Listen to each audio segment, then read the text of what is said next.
네 분이 보이는데 어, 하나는 젊은 청년이야. 어, 대학생 정도 됐는데 어, 머리는 길지 않아. 그냥 어, 일반적인 나 어, 같은 어, 머리 어, 스타일에 좀 빼빼 마르고 이런 친구가 하나 있고 두 번째 오신 분은 이제 어르신. 할아버지? 되게 많으신 어르신. 세 번째는 꼬마애. 응, 응, 응, 초등학교 응, 응. 갔는지 안 갔는지 모르겠던 고 정도 꼬마애. 그다음에 이제 한 분은 이제 아주머니가 계시는데 정확히 잘 형체가 안 나타나. 그러니까 이분은 그냥 온전하게 돌아가신 분이 아니신 듯해. 안녕하세요. 괴담 들려주는 낚시꾼 괴담록 괴담집사입니다. 그 사람들의 손금을 보면 그 사람의 운명을 알 수 있다고 하죠. 여러분은 사람들의 운명은 이미 정해져 있다고 생각하시나요? 이번 이야기는 오랜 세월 알고 지낸 친구가 경험한 실제 경험담인데요. 이 친구가 제 주변 지인들 사이에서는 영감이 강해서 귀신을 볼 수 있는 그런 친구로도 유명합니다. 실제로 같이 다니면서 희한한 경험을 하고 목격했다는 지인들도 있고요. 사연을 떨기 전 몇 가지 살짝 얘기한다면, 이 친구 종교는 불교인데 실제로 무당들을 찾아가서 신점을 보자고 하면 무당들이 왜 왔냐고 그렇게 말을 하는 친구입니다. 당신은 불가의 사람이고 스스로도 신점이 안 나오는 사람인 줄 알면서 무당인 자신에게 왜 왔냐고 말이죠. 이제 무당한테 이제 점을 보러 갔어. 응, 근데 그 무당 다섯 분이 똑같이 말씀하시는 게 왜 오셨냐? 응. 알면서 왜 오셨냐? 어, 5명이 다 똑같이. 어, 그리고 무당이 아닌 척 사람 무리 속에 섞여 있던 진짜 무당을 찾아냈었고, 무당인 척하는 가짜 무당을 가려낸 친구이기도 하죠. 그 이제 두 명 있었는데 응, 무당은 맞는데 너가 응, 무당이고 얘가 무당이지 어, 않냐고 어, 어, 그 놀라는 거야. 어떻게 응, 알았냐고. 응, 또 눈을 보면 알지 않냐고. 응. 그런 친구가 자신이 처음 이상한 것을 보기 시작한 그날의 이야기를 해줘서 여러분께 떨어보도록 할까 합니다. 그럼 친구의 기묘한 경험담 제가 떨어보도록 하겠습니다.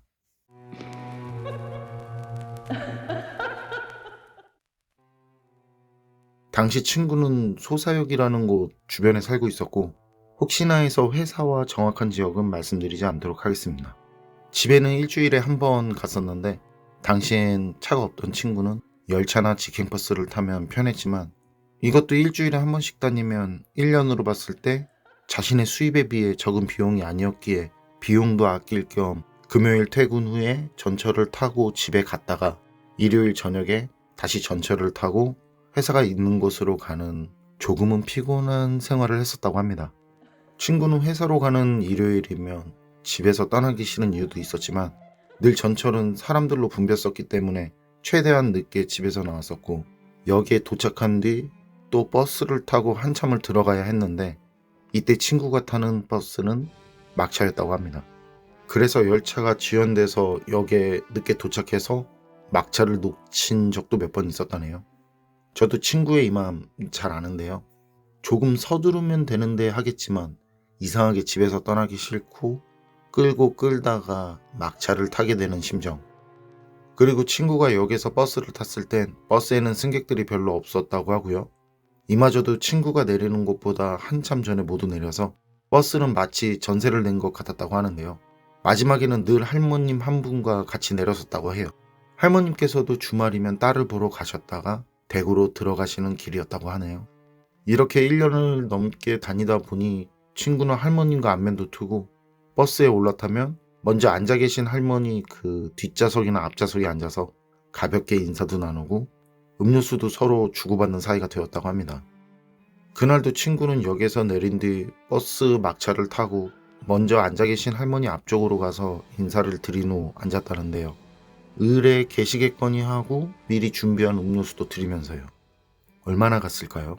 이런저런 얘기들을 주고받으며 대화를 하는데, 버스는 시내에서 빠져나와서 가로등도 뜨문뜨문 있는 시골은 아닌데 시골길 같은 곳을 지나다녔었다고 하는데요. 그 시골길이 시작되는 버스 정류장에서 몇 명의 사람들이 올라탔다고 합니다. 평소라면 그냥 지나가거나 탑승해도 한 명이나 두 명이었는데 그날은 꽤나 많이요. 그중 눈에 띄는 젊은 여자가 한 명 있었는데, 그 여자는 겨울인데도 진한 붉은 빛이 나는 짧은 치마에 아주 검은 스타킹을 신고 하얀 블라우스만 입고 있었다고 해요. 사실 친구는 대놓고 여자를 똑바로 쳐다볼 수는 없어서 그 여자의 얼굴까지는 보지 못했지만 전해지는 그런 느낌이 상당히 예쁘다는 아니 상당히 예쁠 것 같다는 그런 느낌이 들더랍니다. 그리고 이건 어디까지나 이상하게 그 친구의 마음속으로 느껴지는 그런 좀 이상한 느낌이었다고 하고요. 그리고 탑승을 한 사람들은 모두 한 남자를 따라서 가는 듯 싶더니 남자가 의자에 앉으니까 그 옆에 서서는 그 주변에 자리에 앉지 않고 그 상태에서 앉아있는 남자 주변을 둘러싼 모양새로 그 남자를 계속 쳐다보고 있었다고 해요. 그 남자 앞, 뒤와 주변 자리가 비었는데도 말이죠. 그 남자와 일행 같으면서도 일행 같지 않은 그런 느낌이랄까요. 친구는 할머님과 대화를 하면서 자신의 의지와는 다르게 젊은 여자에게 계속 시선이 가려고 하더래요. 그때까지도 여자의 얼굴을 정확히 보지는 못했었지만 좀 전처럼 마음속으로 막연히 이쁜 것 같다는 묘한 느낌이 들어서 고개만 살짝 돌려가며 여자를 흘깃흘깃 쳐다봤다는데요. 그때 할머님이 그런 친구를 슬쩍 치시면서 작은 목소리로 쳐다보지 말어 하시더래요. 순간 친구는 놀라서 네? 하고 대답을 했다는데 그런데 마치 그 순간 친구의 말을 들은 것처럼 여자는 고개를 천천히 돌려서 앉아있는 남자 쪽에서 친구 쪽으로 시선을 바꿨다고 합니다. 친구는 순간 당황스럽기도 하고 무안하기도 해서 바로 버스 창밖을 바라봤다는데요. 언제 왔는지 버스 창문에는 빨간 짧은 치마에 하얀 블라우스를 입고 친구 옆에 서 있는 그 여자의 모습이 비쳤다고 해요.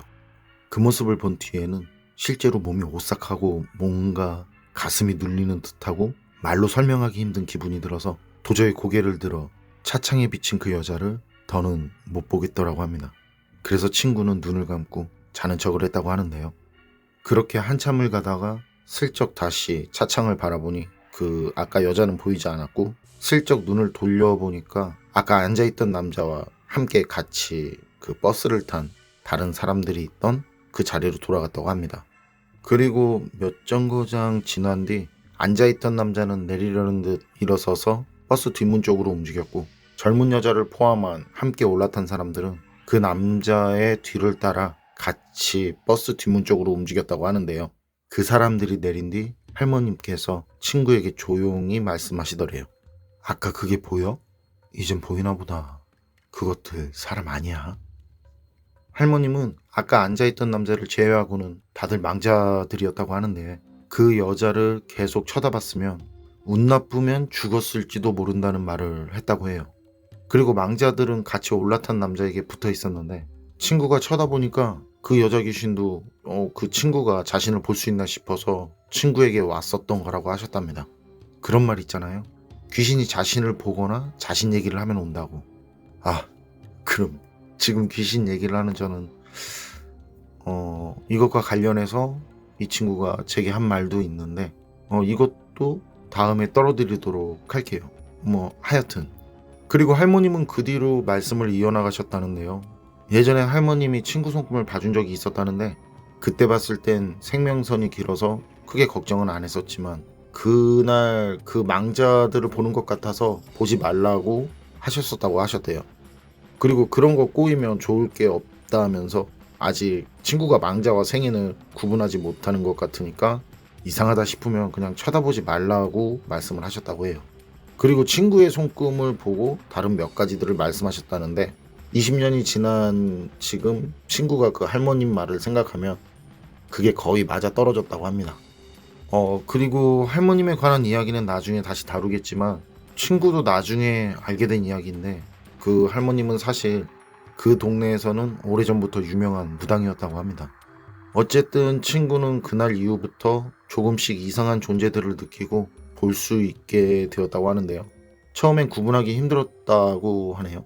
무슨 영화에서처럼 그런 느낌이 아니라 생각 없이 보면 그냥 사람하고 다를 게 없는 것 같았다고 해요. 여러분 생각은 어떠세요? 정말 사람 손금은 그 사람의 운명과 조금의 관계라도 있다고 생각하시나요? 저요? 글쎄요. 저는 손금대로라면 우주 정복도 했을 거라는데 그걸 보면 글쎄요. 안녕하세요. 괴담루 괴담집사입니다. 여러분은 여자가 하늘 품으면 온 2월에 서리가 내린다든지, 하늘 품고 죽은 사람이었는데 죽은 뒤 몸이 썩지 않았다든지 그런 말들을 들어보신 적 있으신가요? 그런데 이게 사람이 아니라, 이 이야기는 미스터리 파인더 회원이신 후키님께서 직접 경험을 하신 사연입니다. 후키님 사연 제보 감사합니다. 그럼 후키님의 사연 제가 떨어보도록 하겠습니다.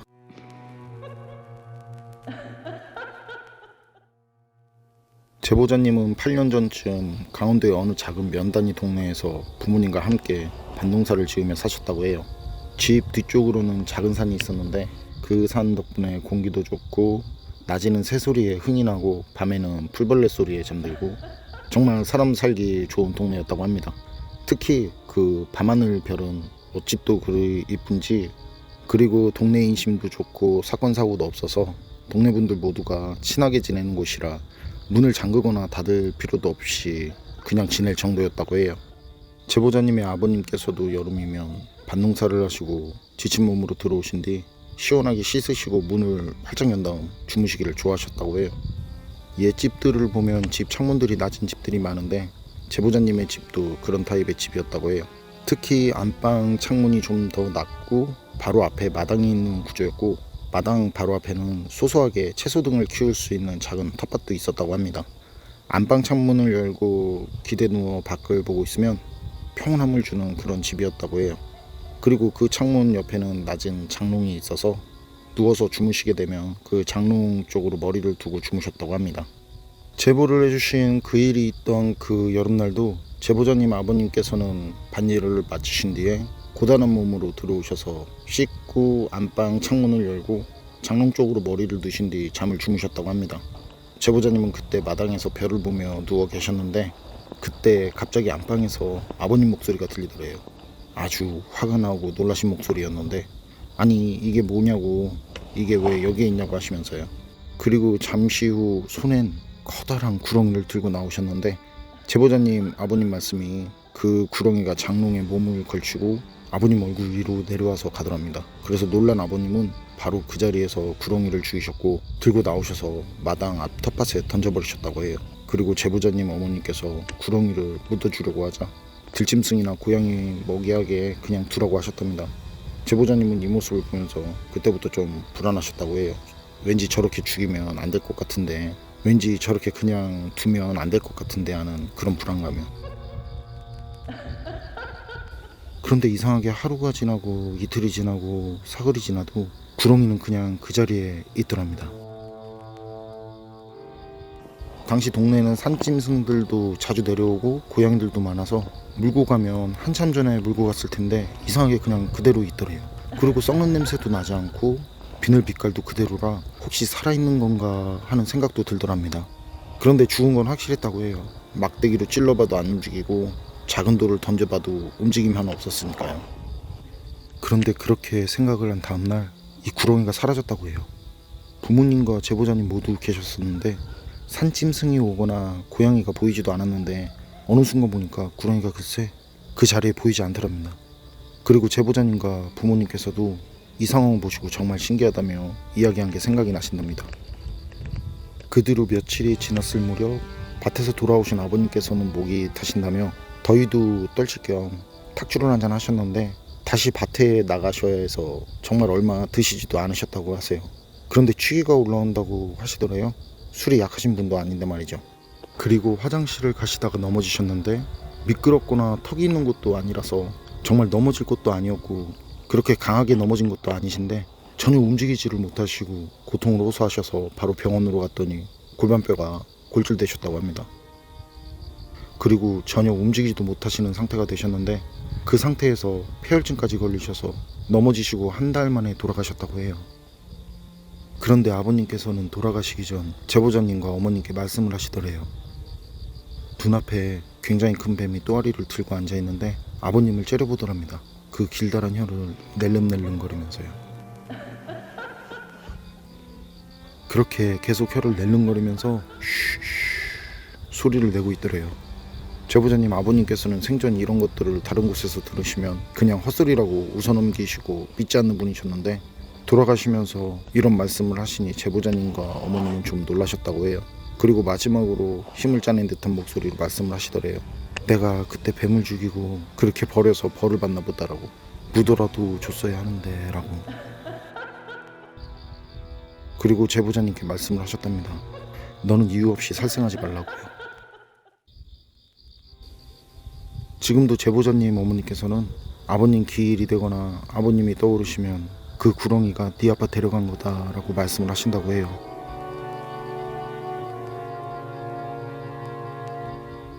뱀에 관련해서는 정말 많은 괴담이나 전설 등이 있죠.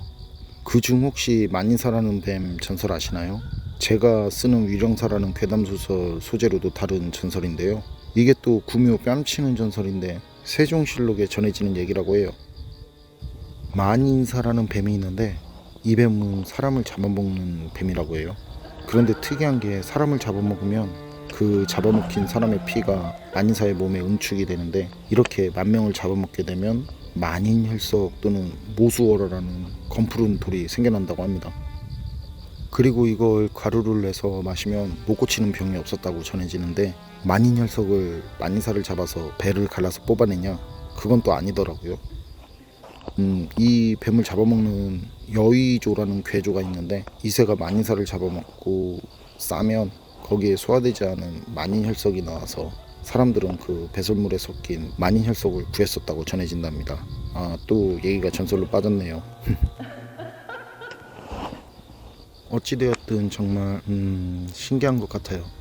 어떻게 보면 그냥 흔하게 접할 수도 있는 이야기인데 다르게 접근을 하면 뱀이 썩지도 않고 텃밭에 서 있었다는 게 꼭 하늘 품은 사람처럼 말이죠. 그리고 아버님께서는 정말 임종 직전에 그 한 맺힌 뱀을 보신 것일까요? 안녕하세요. 괴담록 괴담집사입니다. 여러분은 눈앞에서 벌어진 일들에 대해서 논리적으로 설명을 할 수 없는 그런 일들을 경험하신 적이 있으신가요? 저도 그런 일을 경험하기 전까지는 그런 이야기들을 믿지 않았습니다만 직접 경험을 한 뒤 이런 이야기들은 차원이 다른 이야기가 되더라고요. 저는 종교적으로도 귀신이나 영적 존재, 사후세계 등을 믿습니다. 그리고 그런 존재들에 대한 이야기를 접하면서 무섭다고 생각을 하기보다는 살아서 좀 더 착하게 살자라는 생각으로 살게 되는 것 같습니다. 이번 이야기는 미스터리 파인더 카페 회원이신 진아님께서 제보를 해주신 사연입니다. 진아님 사연 제보 감사합니다. 그럼 진아님의 사연 제가 떨어보도록 하겠습니다.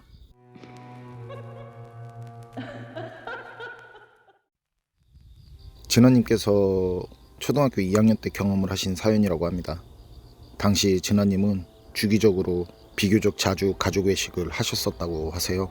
그리고 그 중에는 결혼을 안 한 막내 삼촌이 계셨는데 늘 진아님과 진아님 또래 사촌형들에게는 정말 인기 만점의 삼촌이셨다고 합니다.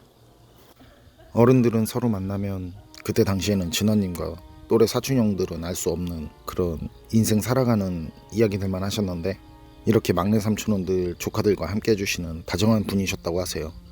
그날도 진아님의 가족들은 모두 모여서 외식을 하게 되었는데 거긴 삼촌의 집에서 가까운 식당이었다고 합니다. 지형적으로는 서로 나뉘어진 구역을 이어주는 커다란 다리가 있는 곳이었는데 그 다리도 일반 철교와는 다르게 석재를 쌓아 올려서 만들고 위에도 아스팔트 포장이 된 그냥 땅이라고 봐도 넓은 도로였다고 해요. 식당에서 식사를 한 뒤에 어른들은 다른 때와 같이 이제 모여서 한 잔들 하시면서들 이런저런 살아가는 이야기를 하셨고 식당 밖 뜰에서는 술을 마시지 않는 막내 삼촌과 진아님 그리고 또래 친척 형들이 모여서 마당 자갈을 장난감 삼아서 가지고 놀고 있었다고 합니다. 그런데 그때 그네를 타던 막내 삼촌이 조카들을 향해 말씀을 하셨다고 하세요. 얘들아, 니네 혹시 소복 입은 귀신 아니? 진아님 포함 막내 삼촌의 조카들은 막내 삼촌의 말에 그네 주변으로 모였고 막내 삼촌은 그런 조카들에게 소복 입은 귀신 이야기를 해주셨다고 합니다. 당시 막내 삼촌은 트럭을 몰고 다니셨는데 그날도 일을 마치고 귀가를 하실 때라고 합니다. 집에 가는 길에는 고갯길 하나가 있었는데 여긴 낮에 다녀도 좀 으스스한 곳이었다고 해요. 그런데 그 고갯길을 넘을 때 눈앞에 어떤 여자가 하얀 소복을 입고 도로에 서 있더라는 말이었답니다. 그래서 놀라서 순간 핸들을 돌려서 간신히 피한 뒤에 룸미러로 뒤를 봤는데 뒤에 있어야 할 여자가 보이지 않더래요. 그래서 잘못 봤나 싶어서 다시 운전하려고 앞을 봤는데 방금 피해서 지나왔기에 뒤에 있어야 할 여자가 아직도 삼촌이 운전하는 그 트럭 앞에 서 있더랍니다. 삼촌은 놀라서 엑셀을 있는 힘껏 밟고 거길 벗어나려고 했는데 뒤에서 막 뭐가 뛰면서 히히히히히 하는 그런 소리가 들리더래요. 그래서 룸미러로 봤더니 아까 그 여자가 트럭 짐칸에 올라타서는 막내 삼촌을 째려보면서 귀까지 찢어진 입을 벌리고 웃고 있더랍니다. 그래서 삼촌은 더 있는 힘껏 엑셀을 밟아서 그 고개를 벗어났고 고개를 벗어나는 순간 더는 그 소복을 입은 여자가 보이지 않더래요. 이 얘기를 들은 진원님은 우아하는데 다른 또래 사촌형들은 에이 귀신이 어딨어 이러면서 놀라는 진아님께 오히려 뭐라고 했다고 하네요. 그러자 진아님께 뭐라고 하는 조카들을 보던 삼촌은 이거 진짠데? 그리고 귀신은 정말 있어. 꼭 하얀 소복만 입고 나타나는 것도 아니고 하시면서 조카들에게 또 다른 귀신 경험담을 해주시려고 하는 그때 안에서 어른 한 분이 나오셔서 막내 삼촌께 아이들 데리고 먼저 들어가라고 하셨답니다. 삼촌은 조카들에게 집에 가서 마저 이야기를 해주겠다고 하시면서 조카들을 삼촌 트럭에 태웠는데 트럭에는 앞좌석 뒤에 좁은 뒷좌석이 있었다고 합니다. 진아님은 삼촌 옆 주석에 앉았고 또래 사촌형들은 트럭 뒷좌석에 쪼로록 앉았는데 뒤에서 사촌형들이 계속 삼촌에게 귀신 얘기 좀 더 해달라고 하더래요. 그리고 삼촌은 계속 웃기만 하시다가 갑자기 조용해지셨는데 이 길이 아까 말한 그 고갯길이다 이렇게 말씀을 하셨답니다. 순간 차 안은 조용해졌고 정말 숨소리 하나 들리지 않았다고 해요. 삼촌은 그 고갯길을 지난 뒤 조카들에게 어때 귀신 봤어? 하고 웃으시면서 말씀하셨다는데 그때 또래 사촌형들은 거짓말한 거냐면서 막 웃고 진아님도 웃고 뭐 다 웃고 그러셨답니다. 그리고 이렇게 이런저런 얘기들을 하는 동안 삼촌 트럭은 큰 다리 위에 도착했는데 그때 삼촌이 갑자기 조용해져서 진아님이 삼촌 얼굴을 보니까 삼촌은 표정 없이 굳어 있었답니다. 그리고 삼촌이 보는 것을 진아님이 보니까 다리 입구에 아기를 안고 그 업을 때 사용하는 포대기가 있었는데 그 주변에는 피가 보일 정도로 흥건히 젖어 있더래요. 그걸 본 뒤 삼촌은 천천히 주변까지 가서 차를 세우고 확인을 하려고 했었는데 갑자기 다시 속도를 내서 그냥 거기를 지나쳤다고 합니다. 왜냐면 삼촌이 내려서 확인을 하려는데 방금까지 눈앞에 보이던 포대기는 보이지 않고 그 순간 기괴하고 알 수 없는 소리가 들리는데 그 소리는 차 뒤에서 나는 소리였다고 합니다.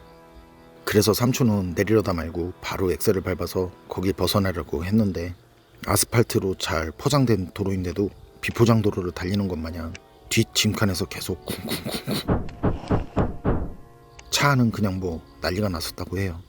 귀신이 어디 있냐고 진아님 놀리던 그 또래 친척형들 막 울고불고 난리 났고 진아님은 고개 푹 숙이고 눈 꽉 감고 막내 삼촌은 계속 악셀 밟고 하여튼 그렇게 그 다리를 건너온 뒤에 길이 끝나는 그 밝은 곳에 차를 세워두고 삼촌이 먼저 차에서 내리니까 친척 형들도 쪼로록 삼촌 따라 내려서 모두는 트럭 뒤쪽 짐칸으로 갔는데 거기에는 아기는 보이지 않는데 피에 흠뻑 젖은 아기 포대기가 있었다고 합니다. 그걸 본 모두는 그 자리에서 그냥 기절을 할 정도로 놀랐고 삼촌은 바로 그 보자기를 근처 쓰레기를 버리는 곳에 버리고 오셨다고 합니다. 그리고 그 뒤로 진아님 사촌형들은 다신 귀신 없다는 말을 하지 않는다고 합니다. 진아님 이야기를 들으니까 저도 하나 생각이 나는 게 있는데 그때가 퇴근하고 귀가하는 길이었는데 새벽 2시쯤? 그 정도 지난 시간이었어요. 그날은 부슬부슬 비도 왔고 왕복 8차선 도로였는데 피곤도 하고 해서 4차선 그 끝으로 천천히 가고 있었어요.